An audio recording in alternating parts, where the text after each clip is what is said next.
இதுல ஒரு highlight comedy என்னன்னா, சட்டசபையில் பேசும்போது பார்ட்டி ஃபண்டுன்னு தான் சொன்னேன். அது எந்த பார்ட்டி, என்ன ஃபண்டு, யாரு, என்ன பேரு எதுவுமே சொல்ல. பார்ட்டி ஃபண்டுன்னு சொன்னவனை எடுத்தாங்க பாருங்க ஒரு ஓட்டம். எனக்கே ஃபர்ஸ்ட் புரியல, ஏன்பா ஓடுறாங்க, அப்படி என்ன நம்ம சொல்லிவிட்டோம். அதான் அந்த குற்றம் உள்ள நெஞ்சுக்கு தான் குறுகுறேங்கும்.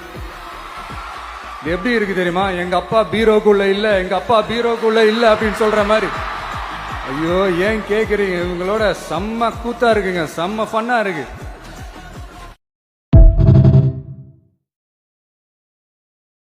பெரம்பலூர் போலீஸ் வந்து எங்களை அலர்ட் பண்ணாங்க. சரிங்க, கூட்டம் கொஞ்சம் ஜாஸ்தியா இருக்கு, லேட் ஆயிடுச்சு, வராதீங்க அப்படின்ட்டு. So we had no choice. Police சொன்னால் நம்ம அதை ஒபே பண்ணி தானே ஆகணும்.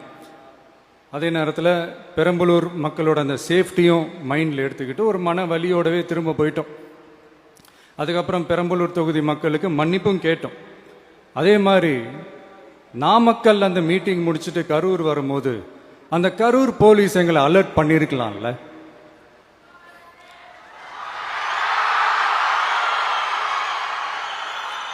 இல்லை சார், இங்கே எதிர்பார்த்ததை விட கொஞ்சம் கூட்டம் அதிகமாக இருக்கு, கண்ட்ரோல் பண்ண முடியல, வராதீங்க.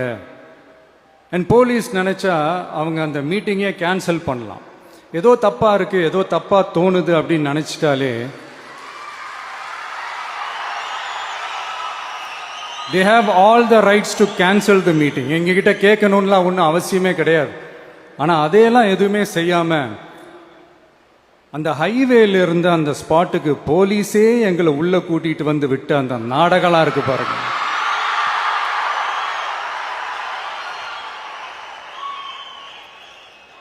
நம்பிட்டேங்க, முழுசா நம்பிட்டேன்.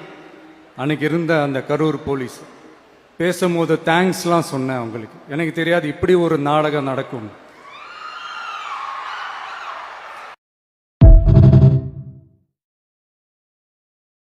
டிவியில என் படமோ பாட்டோ வந்துச்சுன்னா, அம்மா விஜய் மாமா, அம்மா விஜய் மாமா அப்படின்னு சொல்லி அவங்க அம்மா கிட்ட சிரிச்சுக்கிட்டு அந்த டிவி ஸ்கிரீனை போய் தொட்டு முத்தம் கொடுத்துக்கிட்டு என் அக்கா தங்கச்சிங்களோட தங்க பிள்ளைகளை இழந்திருக்கோம்யா.